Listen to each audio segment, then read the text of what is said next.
प्रिय विद्यार्थियों, वंदे मातरम। मैं विनोद प्रताप सिंह भाटी आश्रम ऑनलाइन क्लास में आपका स्वागत करता हूं। आज एक और नई बात पर चर्चा करने जा रहे हैं। वो बात है सज्जन सिंह बनाम राजस्थान राज्यवाद 1965 का। इसके अंतर्गत दो मामले बनते हैं।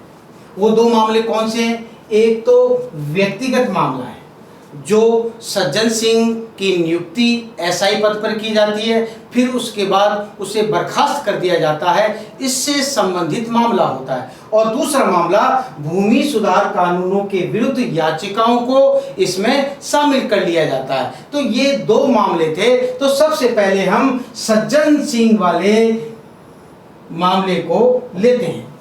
तो सज्जन सिंह की जो नियुक्ति और बर्खास्तगी का जो मामला है, तो सज्जन सिंह 1948 के अंतर्गत सब इंस्पेक्टर पद के लिए आईजी द्वारा इनकी नियुक्ति की जाती है। अब आईजी ने इनकी नियुक्ति कर दी।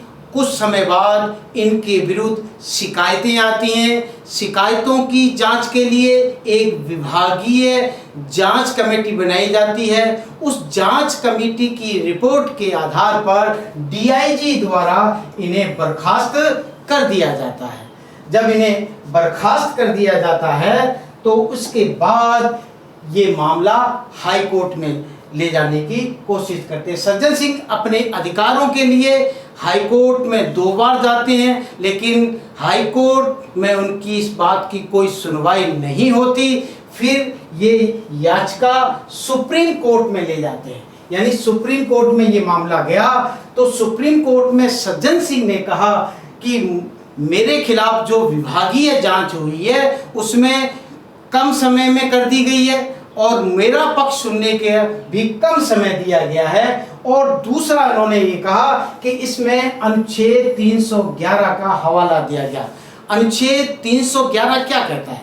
अनुच्छेद 311 कहता है कि किसी व्यक्ति को कोई नियुक्त करने वाला जो पदाधिकारी है और यदि उसको बर्खास्त किया जाता है तो नियुक्त करने वाले पदाधिकारी के बराबर या उससे ऊंचे पद का जो पदाधिकारी उसे बर्खास्त कर सकता है। लेकिन यहाँ पर बर्खास्त जो है वो नीचे के पद यानी डीआईजी पद के अधिकारी के द्वारा किया जाता है। तो ये आर्टिकल 311 का उल्लंघन है, असंवैधानिक है। और न्यायालय ने ये फैसला सज्जन सिंह के पक्ष में दिया और सज्जन सिंह की नौकरी बहाल कर दी जाती है। और दूसरा जो मामला होता है वो मामला 17वां संविधान संशोधन 1964 में किया जाता है, जिसके तहत 44 भूमि सुधार कानूनों को 9वीं अनुसूची के अंतर्गत डाल दिया जाता है।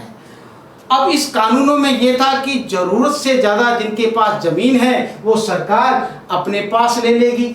और दूसरी मुख्य बात यह कि न्यायालय इन कानूनों की समीक्षा नहीं कर सकता क्योंकि इसे 9वीं अनुसूची में डाल दिया गया है। इस तरीके से न्यायालय की शक्तियां भी कम की जा रही थी। तो अनुच्छेद 13 के तहत याचिकाकर्ताओं का कहना था कि सरकार हमारे मूल अधिकारों को छीन नहीं सकती है, क्योंकि आर्टिकल 13 यही कहता है कि संसद मूल अधिकारों को कम या छीनने का प्रावधान नहीं कर सकती है। इसलिए ये संशोधन असंवैधानिक है। और ये मामले में कोर्ट ने जो निर्णय दिया, कोर्ट ने निर्णय 3:2 के बहुमत से दिया, यानी 3 इस पक्ष में थे और 2 जो न्यायाधीश थे इसके पक्ष के विरोध में थे। न्यायालय ने सकरी प्रसाद वाले फैसले को फिर से दोहरा दिया और कहा कि संसद मूल अधिकारों सहित संविधान के किसी भी भाग में संशोधन कर सकती है। अब इसके अंदर जो 2 न्यायालय के विचार जो अलग थे, या हम यूं कहें कि इस निर्णय के विरोध में थे, वो 2 न्यायाधीश थे मोहम्मद हिदायतुल्ला और दूसरे न्यायाधीश मधोलकर थे। मधोलकर इस फैसले के पक्ष में नहीं थे, लेकिन निर्णय तो बहुमत के आधार पर हुआ था। मोहम्मद हिदायतुल्ला का क्या कहना था? मोहम्मद हिदायतुल्लाह का कहना था कि संसद मूल अधिकारों में संशोधन नहीं कर सकती है। और दूसरे जो न्यायाधीश थे मधोलकर ने कहा कि मूल अधिकार संविधान का मूल आधार है, मूल ढांचा है, संसद इसमें संशोधन नहीं कर सकती है। यदि संशोधन करना भी है तो उसके लिए जनमत संग्रह कराना होगा। धन्यवाद। इसके बाद एक नए बात पर चर्चा करेंगे। तब तक के लिए जय हिंद, जय भारत।